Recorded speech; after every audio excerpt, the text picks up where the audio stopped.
You drink water every day. So this is going to sound almost ridiculous because something as basic as water, something your body literally depends on to survive, should be simple. Drink when you're thirsty. Stay hydrated. That's it, right? But here's the problem. Even though water is simple, hydration is not. And small mistakes, the kind no one ever talks about, can quietly affect how your body feels and how your brain functions. Not in a dramatic way, no alarms, no clear warning signs, just subtle changes. You feel a little more tired, a little less focused, a little slower than you should be.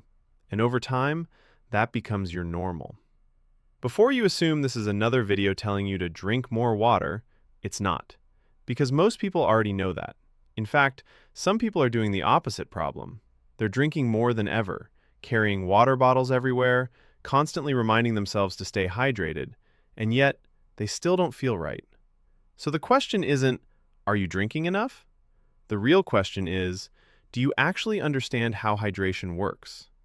If you're someone who tries to stay healthy, drinks water regularly, pays attention to your habits, this matters even more. Because the biggest mistakes don't come from people who don't care. They come from people who think they're already doing things right. And hydration is one of those areas where what feels right isn't always what's happening inside your body. We've been taught to think about hydration in the simplest way possible. Drink water leads to stay hydrated, leads to body works properly. And to be fair, that idea isn't wrong, but it's incomplete. Because your body doesn't just run on water, it runs on balance. Water moves through your system in a very specific way, through your blood, your cells, your tissues, your brain. And that movement depends on more than just how much you drink. It depends on timing, concentration, electrolytes, and how your body regulates fluid internally. So when you reduce hydration to just drink more water, you miss how the system actually works. And once you understand that system, you start to see why even small imbalances can affect how you feel. Your brain is made up of roughly 70 to 75% water. That's not just a fun fact, it's a clue, because it means your brain is extremely sensitive to changes in fluid balance. Even mild dehydration, the kind you wouldn't consciously notice, has been shown to affect attention, short-term memory, mood, and mental fatigue. In controlled studies, participants who were only slightly dehydrated performed worse on cognitive tasks compared to when they were properly hydrated. Not dramatically worse, but enough to matter. Enough to feel like you're not thinking clearly, you're slower than usual, something is just off. And most people don't connect that feeling to hydration. They blame sleep, stress, workload, without realizing their brain might simply not be operating at full efficiency. When people think about hydration, they imagine water going into the body. But what actually matters is what happens after that. Hydration is about fluid balance inside your cells. Your body constantly regulates how much water stays in your bloodstream, how much enters your cells, how much is removed. This process is controlled by hormones, kidney function, and electrolyte levels. Your kidneys filter blood and adjust how much water you keep or release. Your brain monitors fluid concentration and triggers thirst when needed. It's a feedback system, and it's incredibly precise, which is why you don't need to micromanage it constantly. But when you ignore how it works or override it with habits, you can start to disrupt that balance. There's a common belief that more water is always better, and in most normal situations, your body can handle a wide range of intake, but there are limits. If you drink a very large amount of water in a short time, your body can't immediately process it all. That can dilute sodium levels in your blood, a condition called hyponatremia. Now, in extreme cases, this can be dangerous, but those cases are rare and usually involve excessive intake. The more realistic takeaway is this: your body works best with steady, balanced hydration, not extremes, not dehydration, not overhydration. Balance.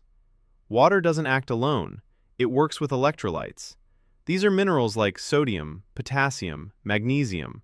They help regulate fluid movement in and out of cells, nerve signaling, muscle contractions, brain activity. For example, your neurons rely on sodium and potassium to generate electrical signals. Without the right balance, those signals don't function efficiently.